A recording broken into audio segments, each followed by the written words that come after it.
Afternoon, ladies and gentlemen. Welcome to another exciting Propagandacast from me, your host, Imperial Dane, a master propaganda hero of Reich, defender of the fatherland, of here to an exciting 1 vs 1 on Semoisky Winter. Between the south, we got here Sturmpanther, fighting here for the Oberkommand West, Germany, Deutschland, taking on the role here of the 11th Panzer Division West. In the north, we got here Sotjador, fighting for the Soviet Union, socialism, Stalin, liberating all of Eastern Europe.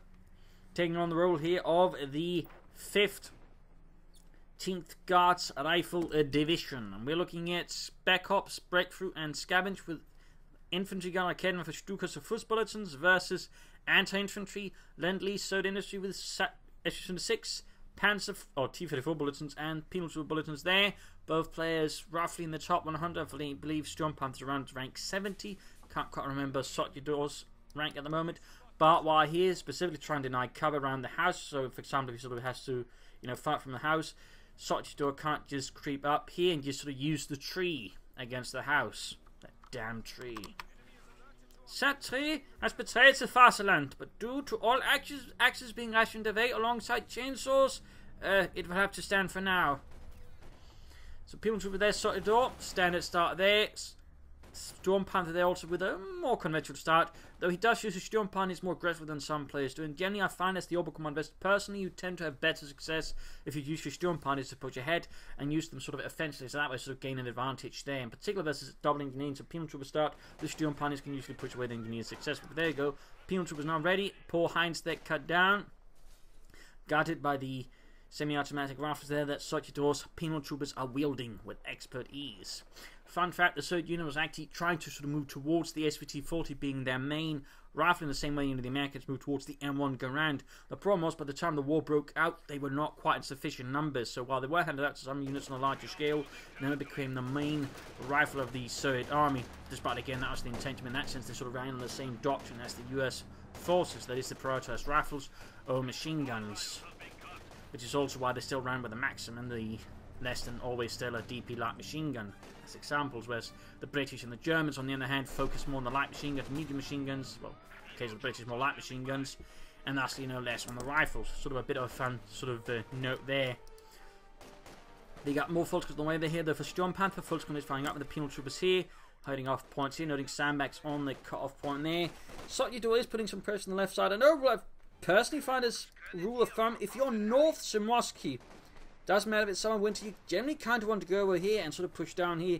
This is generally sort of a very, very dangerous sort of corridor, and I occasionally call it the clown corridor because, well, you're making it pretty obvious where you're going. You might as well just be going around with big floppy shoes and, honking horns. And it's cool man, then we had trouble with the engineers. Sotjador making good progress in the west, largely due to there not being any German resistance. On the east is also making good progress there. Sturmpanther's forces there with the loss of the Sturmpanther is a bit more easily breached. Also very importantly, he's not trying to push into the village itself, which does help a lot. There are a lot of players will try to push straight in, rather than maybe sort of go down through, and that is also helping out Sotjador in this case, allowing him to extend more aggressively on both sort of sides here. More Penal Troopers on the way, we got mines down here by the way. Filters moving ahead, Penal Troopers fighting back. The SVT-40s versus Kar-98Ks. The Kar-98K obviously being a more vulnerable rifle, just a shortened version, I believe, of the rifle used by the German army in World War I. Obviously, also bolt action. Also, thusly, not capable of quite the same rate of fire, say, the SVT-40. Shots fired here and there. And would only be into the war they'd sort of consider now stuff with high rate of fire weaponry in there. First initially semi-automatic rifles, and of course they move towards the assault rifle, though they were never able to quite produce either of them in any sufficiently large quantities. Field medics on the way there for Sotjador to help his forces versus Sturmpanther's men. Up here Kuban moving to the Penal Troopers there, quickly deflected, overall allowing Sotjador here to gain fuel control versus Sturmpanther and the German army. Volkskriegs there clad in their greatcoats attacking. Alright, Jürgen, just aim for them properly and try not to... Ah, shite, I told you, step on any mines. I told him, didn't I? Nein, you didn't, Herr Feldwebel, shut up. I told him. Engineers moving up there, noting of course with all the mines going down, which is good, though it does leave Sotjador unable to get flame first, but so far it's helping out. They control the map, so it's not quite as necessary. And he's also so far not committing an awful lot of forces here to a Stalingrad move in just trying to gain control of the center there. It's also helping out there comparatively. I mean, you can now see Sturmpanther sort of pushing more around the fuel points, but they are sort of weaker efforts as he's also trying to hold the center, so he's not really gaining any of the resources that way versus Sotjador, and that is very much the help of Sotjador, because again it's gaining him a lot more fuel. I mean 36 versus 16, he's getting 20 more fuel per minute than Sturmpanther, and it does mean Sturmpanther will be falling behind Sotjador here, notably. People still flanking behind the Volksgrenadiers. Also a big thanks to Russell for pledging on Patreon and supporting the Propagandacast. Most appreciated, Russell. Most appreciated. Just remembered it. Haha. Anyways, big thanks to you. Every little bit helps, and of course a big thanks to all of my other already existing Patreon supporters. You're certainly what allows me to keep doing this. If you'd like to support the Propagandacast, you can donate or pledge on Patreon as well. Support the war effort, buy war bonds. Links are in the chat video description. Anyways, Pumas sitting with Volksgrenadiers up close. The SPT forces there, obviously giving them the upper hand there versus the Kar-98Ks. And there mine goes off. Sturmpanther, of course, has also done his homework and is also laying down mines. North here, Pumas are charging into Sturmpanther, still low on health alongside the Kubelwagen. There should be an engagement here that he should be able to win, though he will not be able to defend the fuel point. But it still overall means that he's going to have more fuel, I think, long term than his opponent. And there we go, we got Tech Up.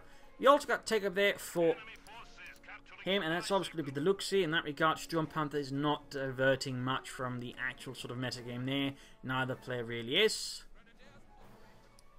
But at least they're displaying sound tactics. I mean, one thing if they've just been, both strategically not frightfully innovative, but then also tactically just sort of, rather poorly focused on just the centre of the map. But at least that way they're sort of more tactically sound, which overall makes for a lot more interesting commentary, because it's just as much the tactics than the strategies in this game. So that is nice to see, and certainly also a lot more fun to comment on when people actually are being more tactically active, rather than just, constantly hitting on a point, because, that's where the centre of the map is. I mean, that's not exactly, frightfully astute. Anyways, looks on the way there. Sotjador will soon be able to follow up with a light tank, so he's not going to be too far behind again in that regard. The fuel dominance against Sturmpanther is very much paying off dividends here for Sotjador, and the 15th Guards Rifle Division motorized. Kubelwagen went down there to a mine. That'll further slow down Sturmpanther's aggression and mobility. An ability to secure territory, which will definitely have an advantage there for Sotjador long term. Securing points here and there. Troops reinforcing. He could lay down some medical supplies here to help his troops heal. Would not be a bad choice there for Sturmpanther. Doctrine for both players would also be very sensible choices. But there you go. Looks Aufklärungspanzer out. And we got Sturmgewehrs there on the way for the Volksgrenadiere. Mines going down there. A lot more mines there. And there you go. Just finishing time, but at the same time they're going to be standing here. So if Sturmpanther pays attention, you should be able to deduce there's a mine there. Of course, if he didn't pay immediately attention there, he's not going to be able to tell there is a mine. Kuban there being scavenged. Resources. The German army was generally made up of very good scavengers. They tend to make use of every bit of resources they could. And you would certainly notice them sort of making use of all sorts of equipment. Particularly on the Eastern Front, for example, in the early stages of the war. They would also be using very much Russian clothing until they sort of got their own winter clothing. But until then, they just grab it off Russian soldiers. Whatever they could do to stay warm.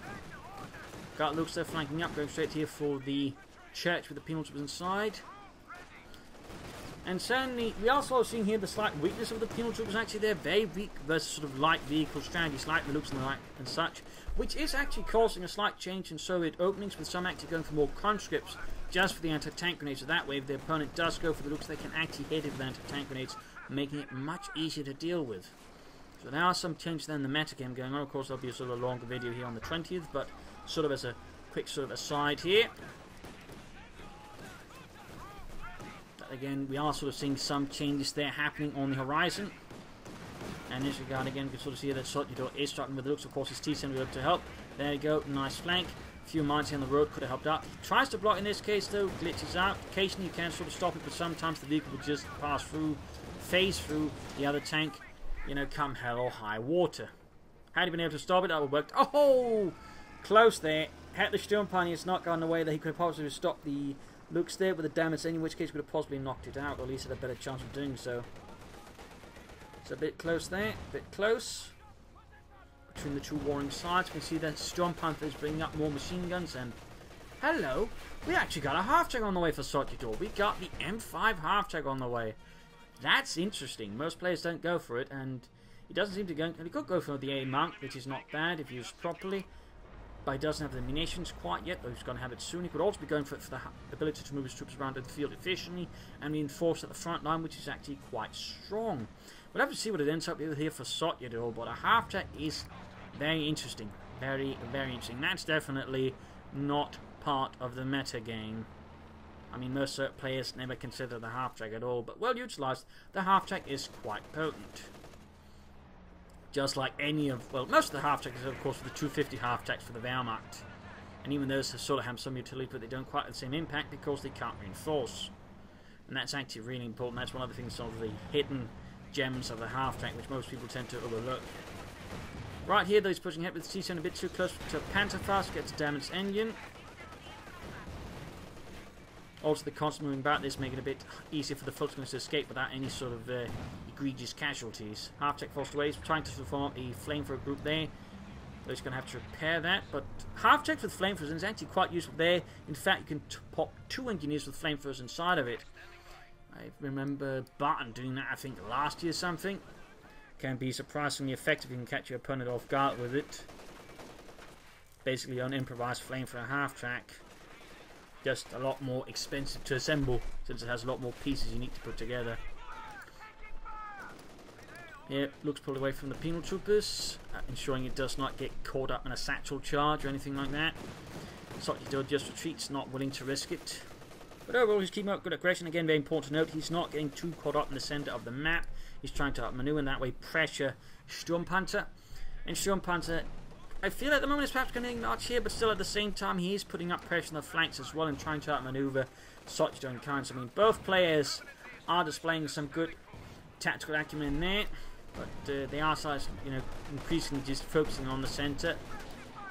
And we got here third industry for Sotjador with a supply drop in there. Troops suppressed there by an MD-34 position here by the entrance to the cemetery. Satchel charge off. That's gonna do a bit of damage there to the house, but not enough. After they're good to go, he can easily rush there the MD-34. In fact, he could roll up behind it and cut off the retreat path easily. T7 needs to fall back. Oh dear, he's gonna... Yeah. Got caught up there in the half-tracks pathing, I think messed up the retreat of the T-70, costing him the T-70, leaving him not unable to deal with the looks immediately. Bit of a tactically unfortunate move there by Sotjador. He was also, I think, using his T-70 a bit the wrong way. I mean, he's basically trying to stick around for too long in one spot. Against an opponent, he should be knowing was getting anti-tank weapons. On the other hand, Sturmpanther can use his looks more aggressively because most players will now consider something like a CIS-3 field gun to sort of deal with things there, so he can operate his looks more aggressive, though of course at the same time he should, you know, eventually get more careful. Sotjador's bring up the H-26 here, courtesy of that extra fuel drop. Sotjador needs to be careful again, putting too much effort into the centre, I feel. He is, I think, getting consumed here by a desire, a call of the centre of the map. Call of the void. There you go. Penal Super Swarm here, hitting the Raketnev in this case, so he gets... That is, Sturmpanther gets lucky, doesn't suffer too much here, got the looks moving in. Without anti-tank rifles, they can't seriously threaten, and again, this is, you know, where conscripts with anti-tank grenades really would be helpful for Sotjador, in which case you could snare up the looks and deal with it. But he actually has tech now here for a field gun, besides this SU-76, so Sotjador is now bringing up a lot of anti-tank weapons, and he does still have the half-track, which of course will allow him to sort of maintain better field presence against Sturmpanther. But Sturmpanther is, for now, actually giving up the centre of the map here to focus on the fuel, which I think is a very tactically and strategically sound decision. He's also gone for the battle group headquarters, less of a fan of that. I personally feel he should have gone straight from armour faster here, so that would give Sotjador more time to bring up stuff to actually counter whatever he gets from it. But there you go. Blob, quickly bombarded here with Division 6. Sturmpanther getting punished quite severely. After he could also perhaps try up behind and do some serious damage. Oh, wait, that is looking a bit grim there. A lot of Volksgunners is dead. Their corpses filling craters to the brim with death. And corpses. Mostly corpses. Death tends not to be so material. And there you go, successfully pushing back the rest of the Fulton Grenadiers. Half-tech pulling back there. Veterans won as well. And Penal Troopers pinned down here by the glory of the MG-34. Laying down vicious streams of bullets. Second Academy out here for Sturmpanther, looking to deal with any Marxist armor or vehicles. And we got here spec ups for Sturmpanther. Looks like he might be aiming for the Command Panther here. A bit disappointing, These Sotjador's got something more interesting going on for now. Half tracks actually back taking for field guns and who knows what. So in that regard, Sturmpanther is much more sort of sticking to the dogmatic meta game here as his opponent, refusing to yield in the face of different things.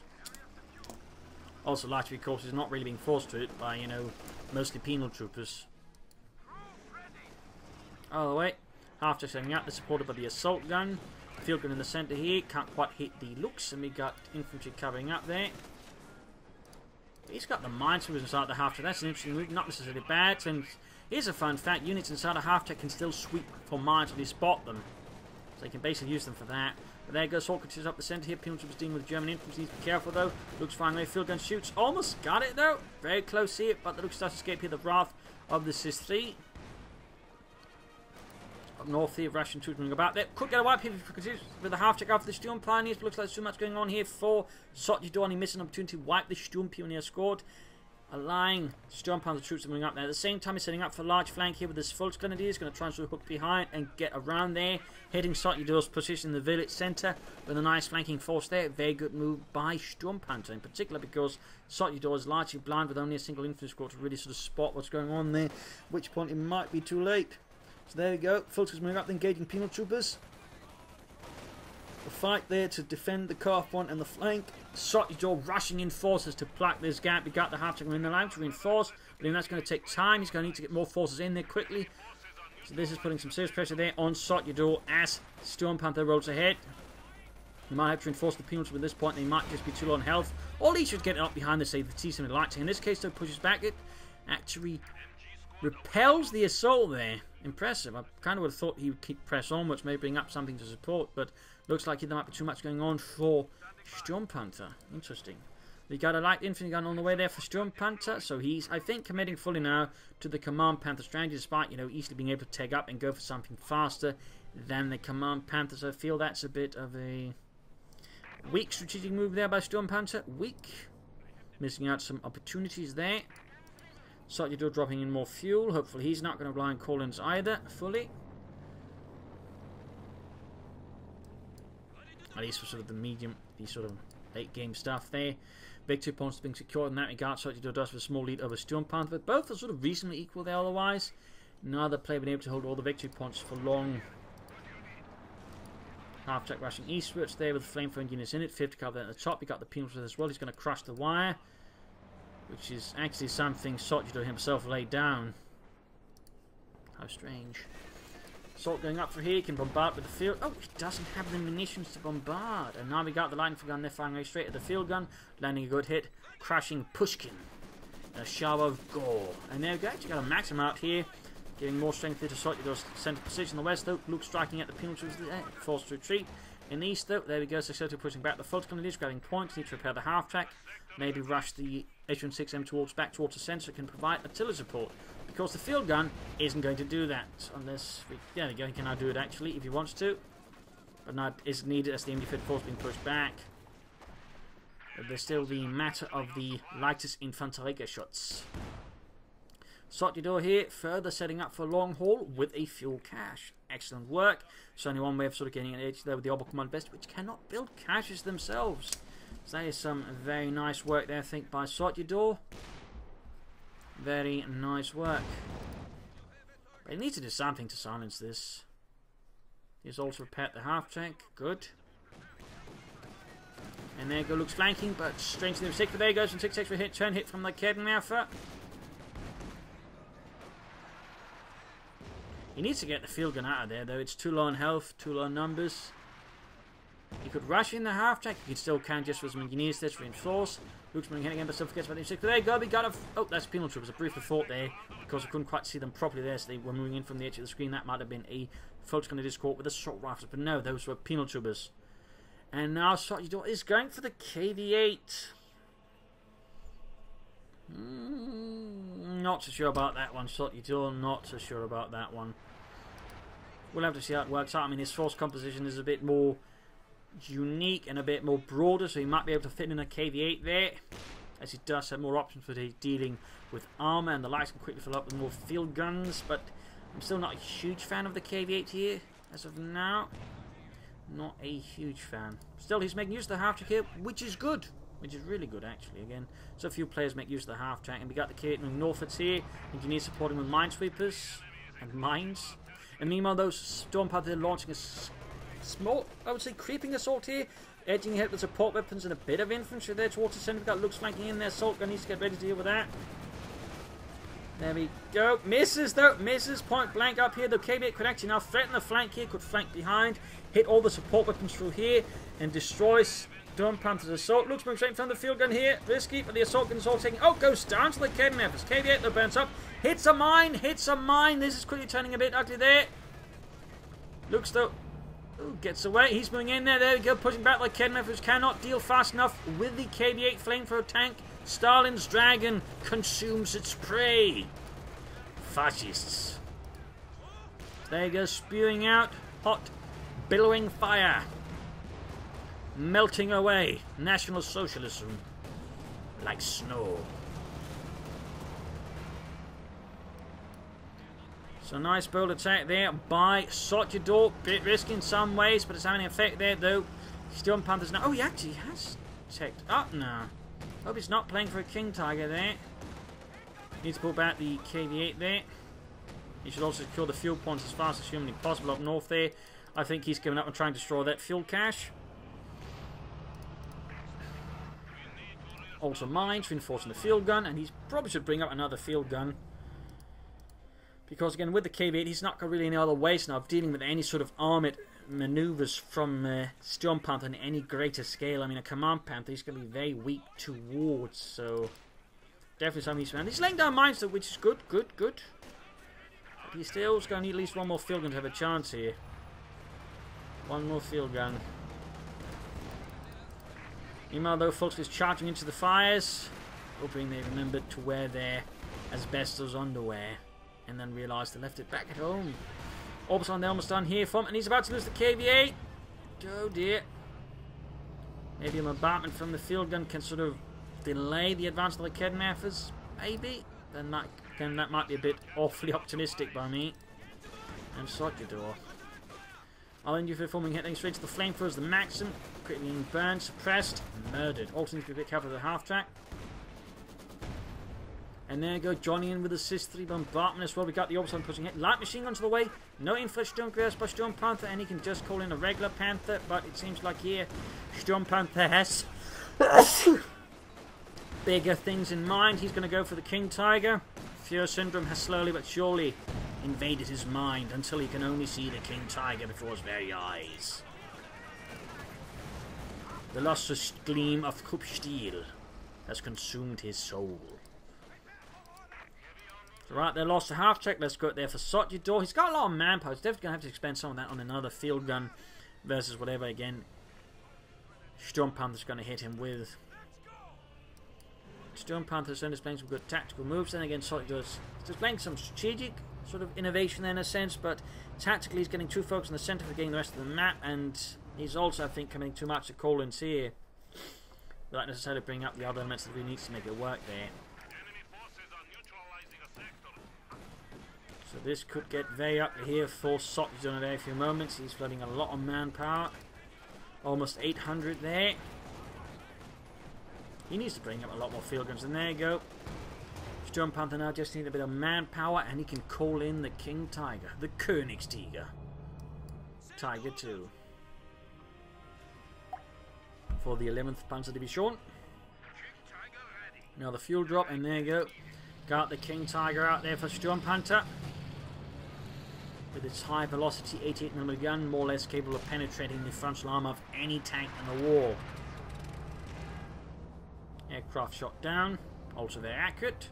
Partly also due to the higher velocity, since higher velocity just means greater speed and less chance of just, going off target as it flies through the air.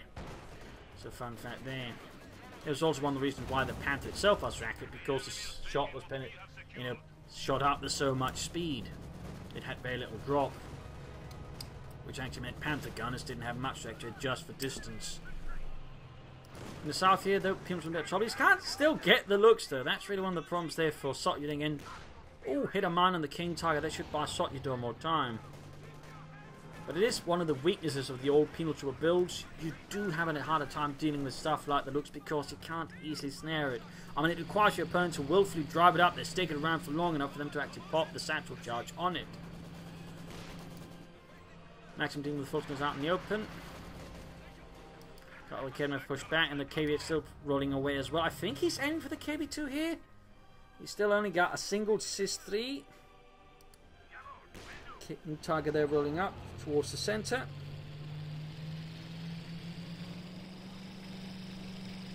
And while the King Tiger in game is portrayed as being rather slow, in the actual war it was about as fast as a Sherman tank.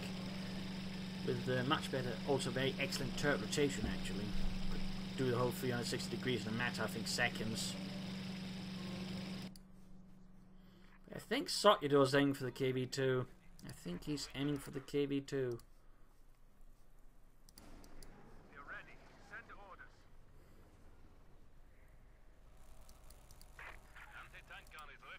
Calling in the second Sis-3. King Tiger still awaiting repairs. Finally got the Sturmpanther moving in to fix it up. Artillery flares. He's looking out to try and figure out what his opponent is up to. In this case, Sotjador saying up for attack here, which is actually the better choice. I mean, you're going to have to attack into the village from here or here. This is much better because it's a lot harder to defend from. You've got much broader sort of avenues to attack from as well. So overall, this is the much stronger sort of line of attack there from Sotjador, to be honest. Much stronger. And that is good to see. I mean, having gone there, that would probably just be suicide, to be honest. Here, he has a good chance as long as he angles his units correctly, sort of keeps everything sort of together well enough. If. And there you go, King Tiger fixed up. Looks hanging back. And the King Tiger setting out there for Germany.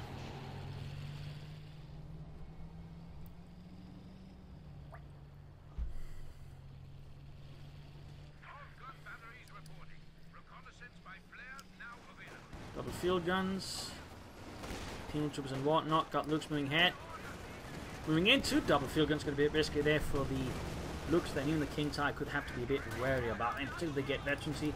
Field guns with veterancy are actually quite difficult to deal with. Keep moving up, burning like Kenneth, taking too much damage from them. Plus the King Tiger, not the best move there. King Tiger though is taking a lot of damage. There's several penetrating hit from the field guns, almost taking down to half health. Right there you go. In fact, it is down to half health now from just a few shots there from the Sis-3s. It's now down to less than half health. In this case, some really lucky rolls in the field guns, since they should have roughly, I think, only a 50% chance to sort of penetrate it. Roughly, in particular, at that range. But in this case, he rolled really high on the dice and took out a lot of health there on the King Tiger. Looks like being pushed back as well. Got a Maxim there left behind, but he's moving up another one there. Infantry gun spotted, being pulled away. And we can see there that Sturmpanther is very quick to roll his King Tiger away from the front line, leaving himself a bit exposed here, to put it mildly. Though at the same time, he's thankful though that Sotjador's King is more or less out of the fight for the time being. Otherwise, would have just pushed it into the village and you've cleared out the machine gun there. But we can see that Sotjador is not wanting to be delayed here. Neatly expending munitions to try and tear down the church, the symbol of the old world.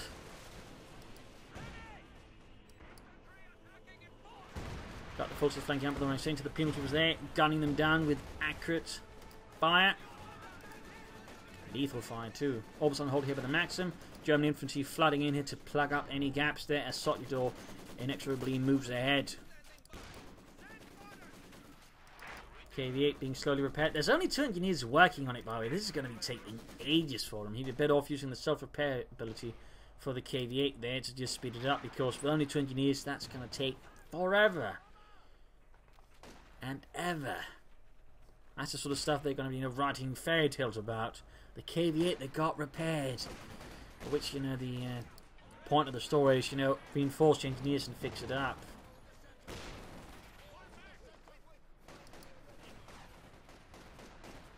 But he's clearly now pushing everything on to the hook of the KV-2 somehow. King Tiger moving back in here for Sturmpanther and the German army. And there you go, looks from to the field guns. Use tracking, use tracking. And he gets it though, he gets the looks. Bit of a loss there for Sturmpanther. And there you go, Sotjador can finally call in the KV-2. Which was more or less stopped in production, by the way. Roughly around the time Operation Barbarossa stopped because they need to move production to more important things, and the KV-2 took a lot to produce, and even then he ends up going for more infantry, which then delays his KV-2 again, which is the whole thing he ended up been pretty much putting his entire economy on hold for. So that is a lot less good there for Sotjador. He's also pulling back here because his front line here is now rather weakened. Without the half-day, he can't maintain the easterly momentum here. He needs to rush everything he can to support there, and needs out that KV-2 as fast as humanly possible. Now the field guns are exposed, making things a lot easier for Sturmpanther to roll ahead. And there you go, one field gun crew has been annihilated, subjected to the final punishment for defying the German army. Death. Panzerfaust there, he's going to rush in, maybe sacrifice one units to recruit. No. Oh, don't use the flamethrower ones. Oh, he used them, not the 2 health minesweeper chaps, but the veteran flamethrower engineers. Oh my god. People swinging out, then taking fire from the opposite line, and the King Tiger quickly pushing away, and he finally got the KV-2 heavy tank out here for Sotjador. But the real question here, was it really worth it? Wouldn't have been off to say going for some T-34s and S-35 instead. We shall find out in a few moments. Here's the KV-2 lumbers ahead. KV-8 desperately trying to escape this very, very bad situation. King Tiger will hit there. KV-8 takes a dastardly hit. Field gun flying back. Set up the KV-2. Set up the KV-2 here. Could have fired quite well there. Maybe taking out some of the stuff there. King Tiger down to half health already here. The field gun's been quite lethal. Sturmpanther with the one field gun there. He's veteran, the free one, by the way. There you go. King Tiger good to go. Oh, KV-2, I mean, good to go. Panther on the way for Sturmpanther. KV-2. There you go. Finally taking up target. Shoots. Murders. A couple of Germans. Field gun cleared out. More Germans being annihilated here by the thundering roar of the KV-2. More gone in the blink of an eye, and there you go. Field gun is down. The Kenner for moving up here. Sturmpanther is almost up. Got the Kenner flying from the front. There you go. Mine goes off. And there you go. Retreating. Now trying to disengage the KV-2. Even as the Kenner was just firing 3 shots at it. This is looking pretty grim for Sotjador. He's lost a lot here. And now Sturmpanther is doing the sensible thing and bringing up more armor to support his King Tiger. And he's not waiting for the biggest thing there. Actually, he can't because, you know, you can only have a King Tiger Command Panther on the field. He's just going for a regular Panther support as King Tiger. We got repair stations up here for Sotjador.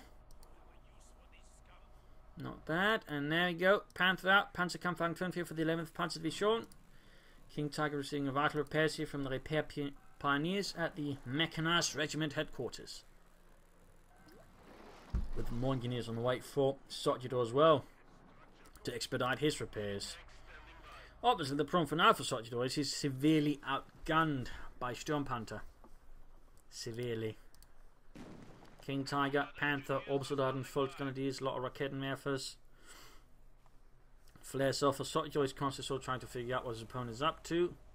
Looking for signs, hints, of anything. I'm not entirely sure he popped the flares. Oh dear, Panther could actually get saturated if he's not careful. Except Sotjador doesn't have the munitions, so that doesn't matter. Maximum defending the eastern viewpoint, so that's where he popped the flares, by the way, to check out to see if Sotjador dug in by the eastern victory point or not. Grenades going off there. Panther rolling in after the Maxim, Obersoldaten following up in the wake of the Panther. He's going to have to fall out with that Maxim. No, he's focusing down the Obersoldaten, not too worried about the Panther there. KV-2 rolling ahead here to try and support the crumbling front line left for Sotjador on the 15th Guards Rifle Division. Motorized. Shots fired, men dying. KV-2 launching itself forwards. a bit outgunned here. Push for the centre swap. Running into the issue here with the MG-34 machine gun. Halfway to 20 feet. King Tiger setting out there. Betson to 1 to its name. Field gun number 3 here for Sotjador. Field gun number 3.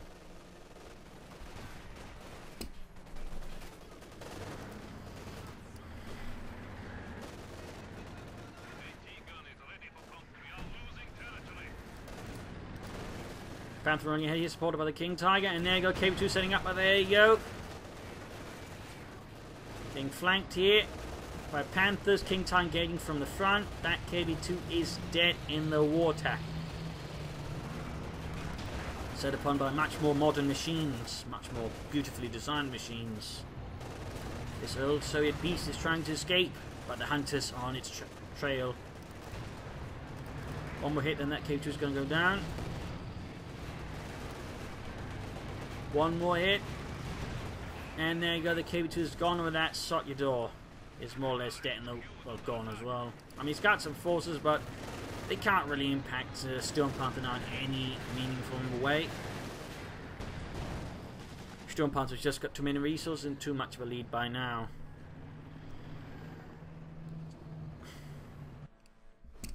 There we go, GG, game over. A loss here for Sotjador. Time's close. I mean, he initially started out quite well, focusing on the rest of the map, hitting the fuel points, but he couldn't quite consolidate around them. Didn't try to push, I think, hit and tech fast enough either. And I think also, again, we sort of see again the issue with all these penal troopers. I mean, they're great versus the infantry, but they're weak versus the looks. And without any counter or anything, they could easily snare down with. The looks was a lot more free to keep Sotjador in control, which also, caused problems for Sotjador as the game went on until he could finally destroy it. I mean, he made some good moves with the field guns, but still he focused increasingly, I think, too much in the centre, partly because he was probably worried about the looks and wanted to try and catch it between the houses and then snare it with a satchel charge. But at the same time, that also confined him and gave Sturmpanther more access to the fuel, which of course allowed Sturmpanther then pull ahead of Sotjador.